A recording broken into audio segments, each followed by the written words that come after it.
കാഴ്ച.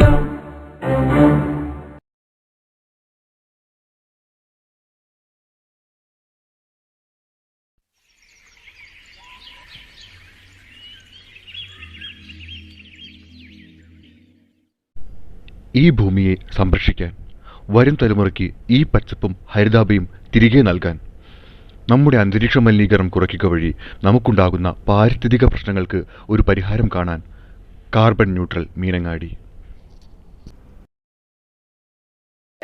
ഇതിൽ പ്രധാനമായും നമ്മൾ കണ്ടെത്തിയത് വിവിധ മേഖലകളിലുള്ള നിലവിലുള്ള കാർബണിൻ്റെ സ്റ്റാറ്റസ് എന്താണെന്ന് കണ്ടെത്തുകയും ആ കണ്ടെത്തിയ കാർബണിൻ്റെ സ്റ്റാറ്റസ് എത്രമാത്രം എമിഷൻ ഉണ്ട് എന്നും എത്രമാത്രം സീക്വസ്ട്രേഷൻ ഉണ്ട് എന്നും വിവിധ മേഖലകളിൽ നടത്തിയ പഠനങ്ങളുടെ അടിസ്ഥാനത്തിൽ കണ്ടെത്തിക്കൊണ്ട് എക്സസ് ആയി വന്നിട്ടുള്ള കാർബൺ ന്യൂട്രലൈസ് ചെയ്യുന്നതിന് ഇനി എന്തെല്ലാം ചെയ്യാൻ കഴിയും എന്നതിനെ സംബന്ധിച്ച് ഒരു കർമ്മപദ്ധതി തയ്യാറാക്കുകയും ആ കർമ്മപദ്ധതിക്ക് ആനുപാതികമായ രീതിയിലേക്കുള്ള പ്രവർത്തനങ്ങൾ ഏറ്റെടുക്കുകയാണ് ചെയ്തിട്ടുള്ളത്. അതിൽ പ്രധാനമായും കാർബണിൻ്റെ അളവ് കണ്ടെത്താൻ വേണ്ടി മണ്ണിലെ കാർബണിൻ്റെ അളവ് നമ്മൾ പരിശോധനയ്ക്ക് വിധേയമാക്കി, മരങ്ങളിലെ കാർബൺ പൊട്ടൻഷ്യൽ എത്രയുണ്ട് എന്നുള്ളത് നമ്മൾ പരിശോധനയ്ക്ക് വിധേയമാക്കി, ഓരോ വീടുകളിലും വേസ്റ്റ് ഓഡിറ്റ് നടത്തി എത്രമാത്രം വേസ്റ്റ്, ബയോ വേസ്റ്റും അല്ലാത്ത വേസ്റ്റും വീടുകളിൽ നിന്ന് പുറപ്പെടുവിക്കുന്നുണ്ട് എന്നൊരു കണക്കെടുപ്പ് നടത്തി. ഈ എനർജി ഓഡിറ്റ് വീടുകളിൽ നമുക്ക് കണ്ടക്ട് ചെയ്യാൻ കഴിഞ്ഞു. ഓരോ വീടും കയറിക്കൊണ്ട് നിലവിൽ എത്ര വാഹനം ഉണ്ടെന്നും അത് ഏത് മോഡലാണെന്നും എത്ര ഡീസലും പെട്രോളും ഒരു ദിവസം ഉപയോഗിക്കുന്നുണ്ട് എന്നതിൻ്റെ ഒരു സ്റ്റാറ്റസ് നമുക്ക് എടുക്കാൻ വേണ്ടി കഴിഞ്ഞു. അങ്ങനെ എടുത്തതിൽ നിന്നാണ് നമ്മൾ ശരിക്കും എക്സസ് ആയിട്ടുള്ള കാർബൺ എത്ര എന്നുള്ളതിൻ്റെ ഒരു കാൽക്കുലേഷൻ നടത്തിയിട്ടുള്ളത്. അപ്പോൾ മണ്ണിലെ കാർബണിൻ്റെ അളവ് കൂടുതലായി കാർബൺ മണ്ണിലേക്ക് ആഗിരണം ചെയ്തുകൊണ്ടും അതുപോലെ തന്നെ മരങ്ങളിലേക്ക് അതിൻ്റെ സീക്വസ്ട്രേഷൻ നടത്തിക്കൊണ്ടും പ്രാഥമിക പരിപാടി ആരംഭിക്കുക എന്നുള്ളതാണ് നമ്മുടെ ലക്ഷ്യം. അതിപുരാതനമായ കാവുകൾ, കുളങ്ങൾ, മറ്റ് സസ്യജാലങ്ങൾ എന്നിവ സംരക്ഷിക്കുന്നതിന് വേണ്ടി ഇവയെ പരിപാലിക്കുന്ന ഉടമസ്ഥർക്ക് പ്രതിവർഷം 50 രൂപ ഒരു മരത്തിന് എന്ന നിരക്കിൽ നൽകുവാനുള്ള പദ്ധതി ഈ ഡിസംബർ മാസം മുതൽ ആരംഭിക്കുന്നു. ഇത്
തിരഞ്ഞെടുക്കപ്പെട്ട കർഷകർക്ക് മത്സ്യകൃഷി, അക്വാപോണിക് കൃഷി എന്നിവയ്ക്കായി പഞ്ചായത്ത് ധനസഹായവും മറ്റ് സാങ്കേതിക സഹായങ്ങളും നൽകി വരുന്നു.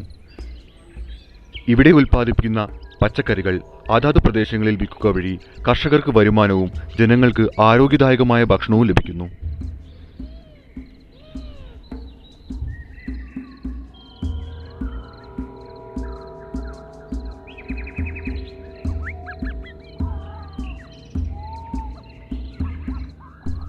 പഞ്ചായത്തിന് തൊട്ടടുത്തായി ഏറ്റെടുത്ത ഭൂമിയിൽ ഒരു ബയോ പാർക്ക് ഉടനെ പ്രവർത്തനം ആരംഭിക്കുന്നതാണ്. ഇവിടെ കുട്ടികൾക്ക് കളിക്കുവാനും മുതിർന്നവർക്ക് വിശ്രമിക്കുവാനും വർത്തമാനം പറയുവാനുമായുള്ള സൗകര്യങ്ങളാണ് തയ്യാറാക്കുന്നത്. കേരളം നേരിടുന്ന ഇന്നത്തെ കാലാവസ്ഥാ വ്യതിയാനത്തെ അതിജീവിക്കാൻ ഉതകുന്ന രീതിയിലുള്ള മീനങ്ങാടി ഗ്രാമപഞ്ചായത്തിൻ്റെ വികസന പദ്ധതികൾ മറ്റ് തദ്ദേശ സ്വയംഭരണ സ്ഥാപനങ്ങൾക്കും ഒരു മാതൃകയാകുന്നു.